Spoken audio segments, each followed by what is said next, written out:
Hey everybody, Wendy Clinky here from Blue Cat Studio. Welcome to day 9 of the Advent Ornament Challenge. Today we're doing holly bushes or a holly sprig, whatever it is, that thing. So we're going to start off with some yellow, primary yellow or whatever you've got. You know, it's just a light color and it's perfect for sketching. And I've got a nice fine liner. You could also sketch with a pencil if you like, but you're going to have to keep it light. So I'm hoping that you can see this. If not, I will change it up. So I'm going to draw a circle kind of right up here, almost smack dab in the middle. Can you see that okay, guys? I think so. All right, so once we've got that, we will add a second one over here behind it, kind of overlapping. And then we'll give it like another mouse ear over here. And so we have 3 berries. So the one kind of smack dab center is going to be up front, and these other 2 are going to be behind. Oh, hey there, Holly. You and your dog Simon have tuned in. That is awesome. This is the Holly painting. So, thinking of you, my dear. So from here, we're going to take 3 swooping lines out. So one is going to come kind of from the center of this guy.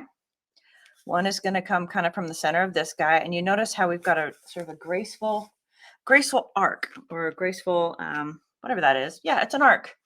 And then from this one, we'll do one more. Kind of take it right here, almost kind of going off the page. So right now it almost looks like a bunch of people hugging or something. And then we'll just go ahead and start creating the leaf shapes. Just bump. All right, so folks in online paint, I cannot talk today. Please let me know if this view is okay. I had a little feedback yesterday that I needed to get a better angle. So I've tried to get the camera way up close and a little less angled so that you can see better. Hey, Carrie. All right, here we go. So we'll do the next one from the middle here.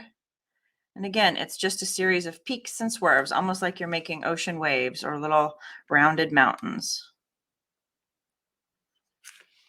And it's okay if those tips start to kind of bleed right off the side of the ornament. It gives it kind of a dynamic look. So I'm going to rotate this guy, and we'll come here and we'll start on the upper portion just because it's going to be less messed up, or it's going to be less collision with that guy. But notice some of those bits of the leaf kind of went right off the edge, and that's no big deal. So then we'll kind of start on the other side of this, and I'm going to draw it behind. So parts of it are going to kind of butt up against or bang into the other leaf. So this kind of keeps it dynamic. When you space them all out, sort of, it just looks kind of fake. I mean, not that this actually looks real or anything, but we're trying to come with a I guess a level of realism, or a level of kind of believability. Okay, so the yellow is great because it's almost the same color as the wood. Make sure I'm on. Okay, I'm not messing with you guys. You can still see this. So offloading your brush, if you have extra paint on it, just kind of give it a quick rinse. So this little guy was great for sketching. I'm going to rinse and dry him off and set him aside. We'll use him again later. But now we want to get a slightly larger brush. I'm going to go with a round brush. Oh, you can't see that. A round brush. This is my bendy, funky, wonky one. All good. And let's get some red. So we'll choose, I have Tuscan red. It's a nice one. It's a sort of a deep Christmassy red. It's a lovely color. All right. Oh, one of my lights is all off. Let me see if I can switch that to a little bit cooler. Okay. So we're going to take the red and we're just going to do a basic kind of coating here. But can you imagine trying to sketch this in red? If we messed up, we'd messed up. All right. So notice I left a little hole there. That was on purpose because this is such a deep, deep red color. Trying to preserve, let's see. Yeah, trying to preserve some light sections before. Yeah, trying to preserve some light sections so that I don't have to do quite as much work to create the highlights. We'll still do something. All right, so now that we've got that in, I think on the list I mentioned we could use a teal. There's a couple of really nice ones out there. I have Deco Art Americana Mermaid Tail, which of course I use all the time and talk about all the time. I've also got this bluegrass green. So the mermaid tail is very blue in comparison to the bluegrass green. However, and so based on my lighting, it looks super blue. It's in fact nowhere near as blue as it looks on camera. It's much more tealish. So, you know, pick one, doesn't matter. I think I'm going to go with a mermaid tail because it is reliably like the coolest mixer ever. So plop that on your palette. I still have red paint on my brush, which is great because I'm going to grab just a kiss of that mermaid tail and I'm going to mix my red and my mermaid tail together to create kind of a purpley color or a deep red. I'm going to take that deep red and kind of do some little lines at the bottoms of each of these berries. And I think because we've got a bit of overlap going here, I'm going to add a little extra shading to the two berries that are behind the front guy. And again, I know this looks weird. They look like flowers or something weird. Stay with me, my friends. Okay, go ahead and offload. I want to get rid of some of the extra paint. Don't need to rinse. Oh, you know what? We need some white. You know what? Let's experiment. If this works, we're going to go with it. Actually, I'm going to rinse because I got some blues in there. And if my experiment, yeah. Okay, sorry, guys. I'm all over the place here. All right, so we're going to grab a hunk of that yellow, plop it over here, and we're going to grab some red and mix it in. So it's a much heavier portion of red than yellow. And what that does is it allows me to lighten and brighten the red a bit. So if I were to do it with white, it would just look washed out. But because we still have a bright pigment in the yellow, by adding yellow, it warms it up, but the red is still so overpowering that it doesn't really come off as orange. It just comes off as a bit brighter and lighter. So we're going to partially fill in some of that hole there. Let's see here. Yeah, the difference isn't quite as significant as I'd hoped. So we'll go ahead and use some white. But sometimes that works really well. Sometimes you can use like a fluorescent color. That's one of my favorite tricks. But I'm not trying to make y'all use fluorescent colors all the time. So grabbing a little bit of white and we'll just kind of work it into that yellowy red that we just mixed. Now we're lighter, so we can kind of come in and kind of go over those spots. And then we'll do a little bit more white, mix it in to create a lighter version. Now you see how we're now starting to get like a graduated, we have the pure red, the yellowed red, the yellow whited red, and then the way more white red. We'll do kind of a swoosh across the top here. So one thing that's interesting about the Tuscan red is as you add white to it, it gets like, and especially if you get any kind of a dark color in there or a black, it gets a weird purple color. I mean, it's kind of cool, but it's also kind of, well, weird as we just stated. Okay. So I think that's all we need for the red for the most part. I'm going to offload one more time, grab a little bit of the white. So I still have a touch of white or red on my brush, but it's a negligible amount. And we're going to add a little highlight right here on the top, kind of partially overlapping that pink bit. But notice it's kind of a smaller, and it's almost like an apostrophe, if you think of it that way.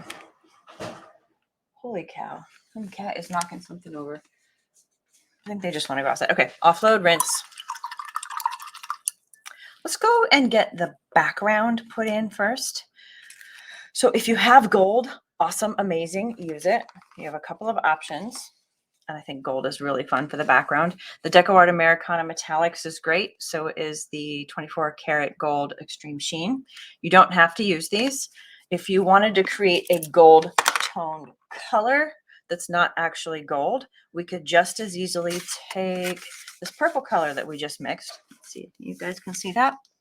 And we can take a whole bunch of yellow and then add just a touch of that purple to it. And that's going to give us kind of a brown. And then we can add a little bit of white, kind of mix, and we can take it down a few notches. And so there we've mixed, you know, I want just a touch more of the purple to neutralize it. It was a little bit too yellow. So that purple neutralizes it. And take it down just a smidge more, whiten it up a bit. Okay, so that's not the most interesting color, but if we use it to kind of outline everything and create a background, it's very, very similar in color to a gold. And so that's something you can do. If you have gold paint, you can put it on. Sometimes it'll require you like to do multiple coats. So this is also not a bad way to create a base coat of, you know, before you add your gold.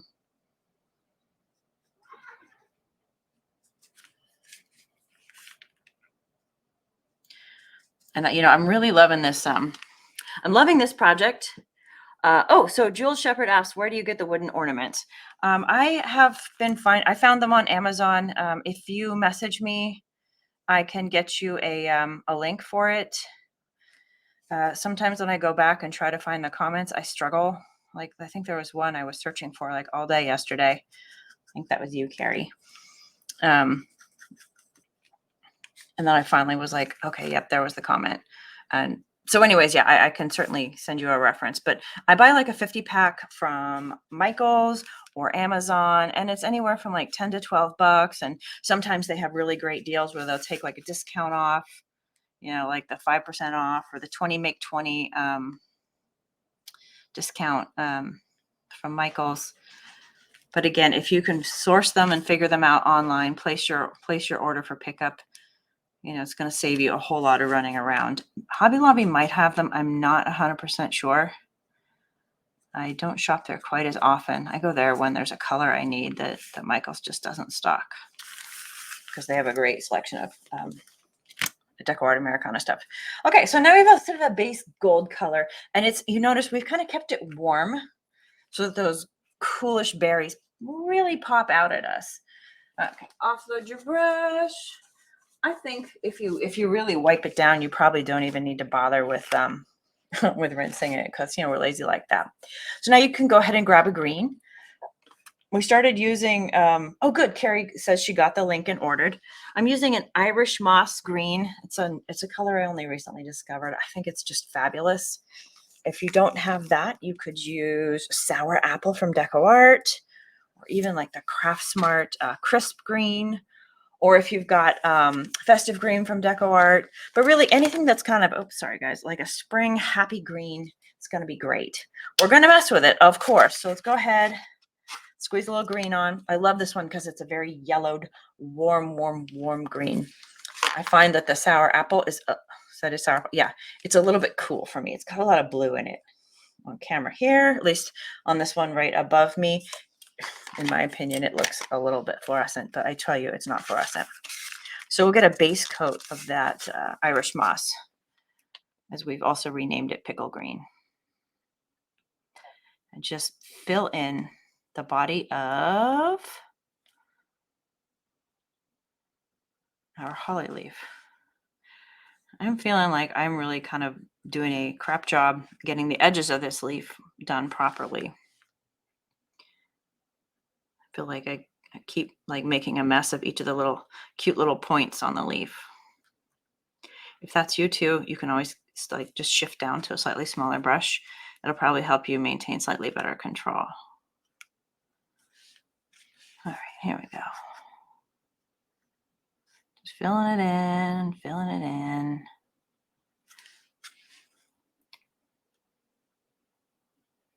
So as a reminder, some of you are doing amazing work and you're doing every single one of these ornaments, and my hat's off to you. I'm so impressed. But sometimes life gets in the way. So even if you want to just pick and choose and be like, well, I really like that one, I want to do that one, then, join us for some of them. You don't have to do them all. But, I kind of came up with the idea of doing the ornament challenge because I really wanted to paint every single day this month. But I also feel a lot of, pressure from the holidays and all the stuff that has to get done, all of this is and the that's is. And so by creating, these short, simple, whimsical, no pressure designs on really small surfaces, it allows us to, for the most part, really do these in well under an hour. So it becomes way less of a time commitment. And that was kind of my goal there. So again, just filling it in. And I figured it would be fun, right? Sometimes, especially, I feel like a majority of my audience is women. If we've got some dudes out there, dudes, you're awesome. But as women, we tend to carry a lot of the brunt of the holidays and the holiday planning, the meal prep, and kind of keeping the family together. Even if we've got, like full-time jobs and all the other things, we carry much of the emotional burden. And so sometimes just being able to let go and sit back and do a project like this purely for the pleasure of it and for yourself is a huge gift. And that is why I'm doing this for everybody. Originally, I thought, oh, maybe I'll, like only release some of them to some people. And I'm like, forget it. Everybody gets it because we all need it. So I just grabbed some teal on the tip of my brush and I mixed it in with the green. Like I had a whole bunch of green on my brush already. But look at that gorgeous green we just created. So I'm going to kind of come in over this guy and kind of go right down the center and start to fill in kind of the lower portion. So our first coat of paint there was really more than anything just to get the wood to start, absorbing the paint so that we could come over it and do a second coat and get a little bit of blending going on. But the first coat, because it's wood and it's very porous, it just sucks up all the moisture. It's very hard to blend on the first pass. Okay, so I always create like little rules when I paint, especially because a majority of the designs I do come straight from my head and don't really have references, or straight from my imagination, I guess you could say. So I always like to do like half of a leaf, one color lighter and half of it darker. And so I also try to kind of aim the dark portion of the leaf kind of on the side that is facing down the most. So this is still pretty rough. We got a little blending to do, but I'm going to come back in with a little bit more of that teal and just kind of get some edges going on that. Now I showed you guys the bottle of this, and the bottle on camera looked kind of blue, didn't it? But when it shows up layered and blended with these greens, it really does not have that blue character anymore.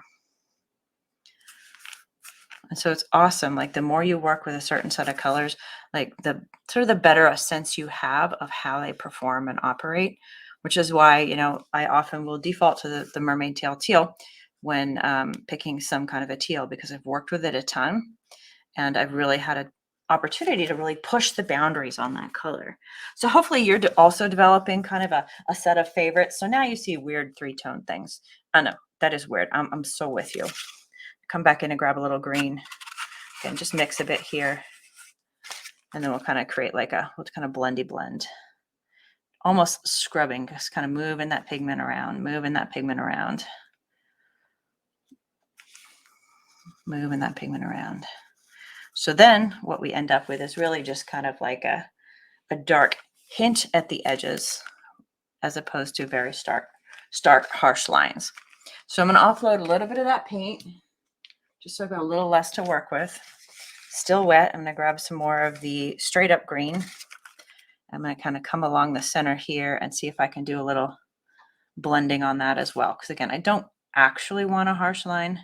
I just kind of want it to look gradated, something like that. There's a word for it that I'm maybe not finding right now. Okay, that's looking cute. Now let's get some white. Oof, I need to add some white to my palette again because I used it all up. And I think instead of just cooling this straight down with some white, I'm gonna grab a touch of the yellow because the yellow in terms of value is lighter than that green. So we'll put that here. And we'll add the green to it. So that creates kind of a warmer tone that then when I add some white to it, it kind of keeps the character and feel. So you can also just dilute a color straight with white, but sometimes I feel like you lose a certain quality. Okay, so Holly says that final blend where I added the green, was that already a combo of the Irish moss and mermaid teal? Do you mean like right through the center here or right along the edges? If it was the blend in between, it was the mix. All right, so let's see if this lighter color actually makes a difference here. I'm going to put a little bit on the edges. Yep. Just a touch, just kind of a couple kisses. In the center, I blended with just straight Irish moss. And again, I'm probably getting a little fussy, so I apologize, but it's so much fun to play with colors. And so we're just kind of I'm not going all the way to the edges. And I'm trying to also not do the whole leaf, but just kind of little sections with that lighter bit. I'll add a little, oops. I think we want to do a lighter center, like the rib of the leaf. Gonna add more white to my Irish moss yellow white mix there. So now it's really lightened up. This is way too big a brush to do a fine line down the center. But it was great for mixing since I already had all the pigment on it. So I'm going to offload it and just plop it in my water brush for a minute. We'll grab my liner and roll, and you really take the brush and just roll it through the paint to help maintain that fine line. Boy, that is so fine you can almost not see it. It's still hard to see. No, it's doing its job. So we'll come in and just kind of drag a little line back in, drag a little line back in, drag a little line back in, and then we'll grab some of our mixed mermaid tail and green. Just kind of come back in. Whoops, maybe just straight mermaid tail. I don't know. Kind of come back in behind that and add a little dark shading just to the inside or the lower portion of that vein. Because when you have a leaf and it's got a thing that's popped up, it's light, and there's got a highlight, but then right behind it is going to be a shadow. Okay. So I feel like that's good. If you wanted to go hog wild, you could add, a few lines, to make it look leafy. Don't get hung up on it. If you like it just the way it was, you can't really see that, can you? Well, let's see. So it's subtle. It's cool, right? We'll stick with subtle.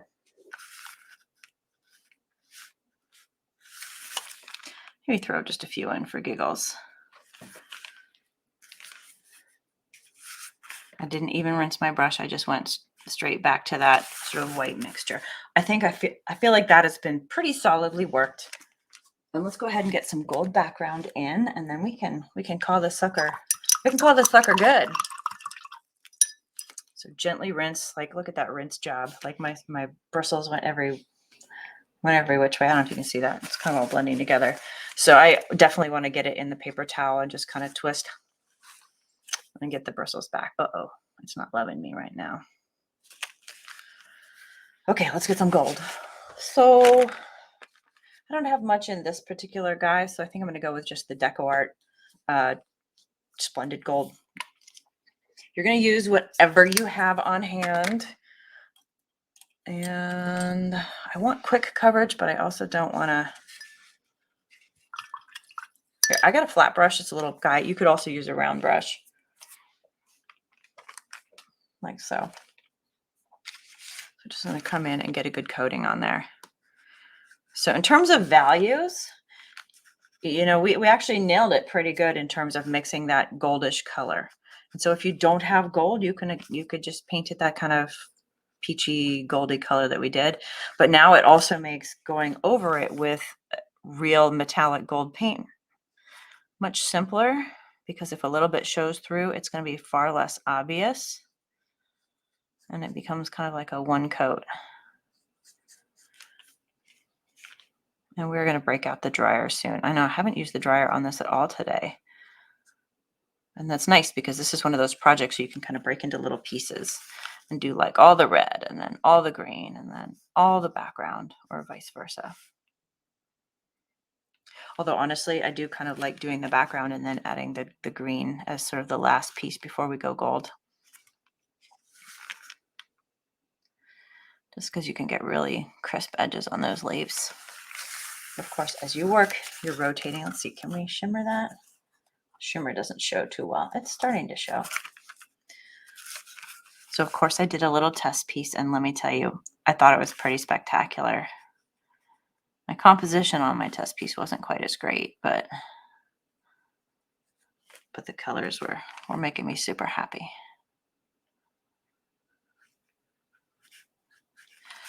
Okay, so for those of you who've been painting with me for a while, here's a question for you. Maybe I mentioned it already, but pop quiz, what color scheme are we working in here? Anybody?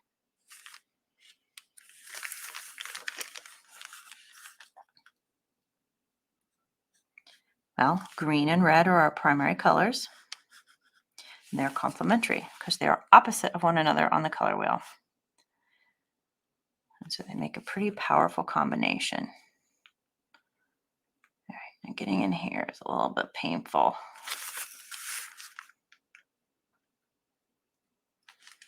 I feel like the gold is kind of, a neutral color, an outlier almost. So I don't really count it. Otherwise, you might call it like we're working in stoplight colors.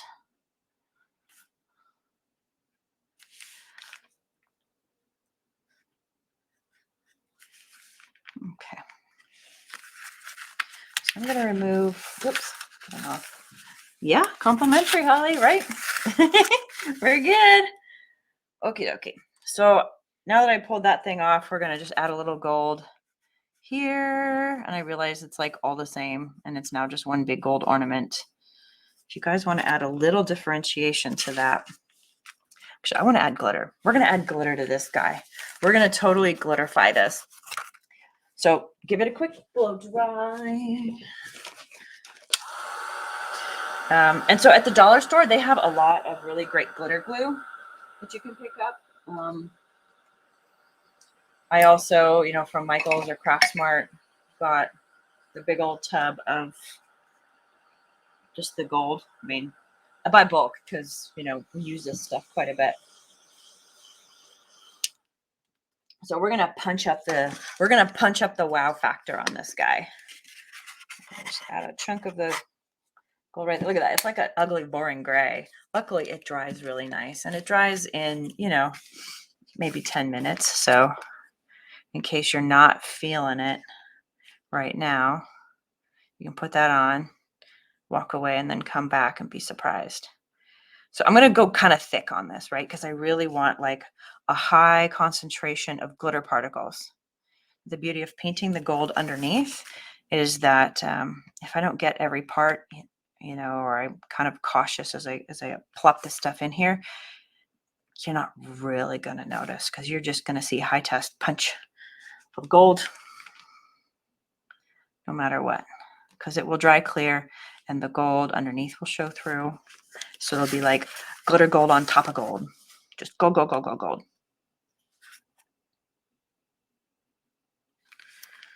So if you guys want, I'll post pictures when we're done, because you probably don't want to sit around online.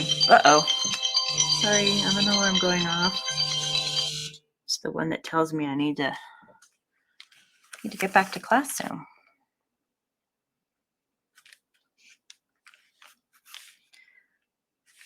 right, just kind of plop it in. So the other beauty of this gold stuff is if you overlap your main painting a little bit, because it dries clear, you'll just get like, it'll just look like little bits of glitter, kind of glitter particles got on it, which is also not really a big deal. But I am kind of loving the matte finish versus the shimmer and that contrast.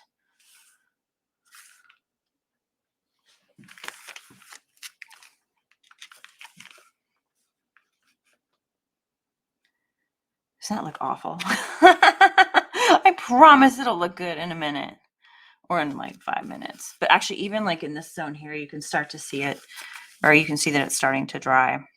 And so we're just kind of slowly but surely being left with like just heavy duty glitter.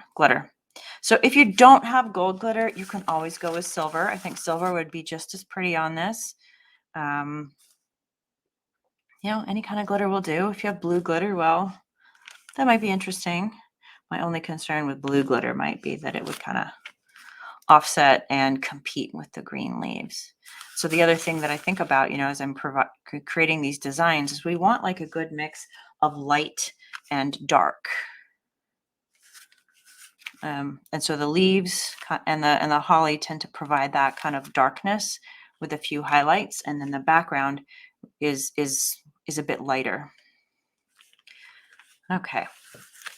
So that is covered. We're going to wait for it to dry. So no laughing. Here was my total quick mock-up just to test the colors. Like, I think the composition is kind of garbage, but I mean, look at that crazy, crazy level of shimmer.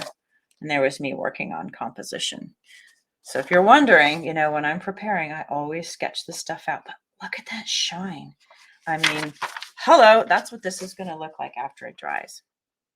Okay, if you guys have any questions, let me know. But I think that concludes day 9 of the Advent Ornament Challenge. So after you paint yours, please post it somewhere, anywhere on Facebook, whether it's in a group or on my page, Blue Cat Studio Art, or wherever, and use the Advent Ornament Challenge hashtag. That way, as we do searches, if you do it on Instagram, we've started that so we can go find you in that hashtag hub and see everybody's work and just kind of give you kudos and compliments and love on your work. All right, you guys, it's been real. We'll see you tomorrow for the next installment, and have a great and blessed day. See ya.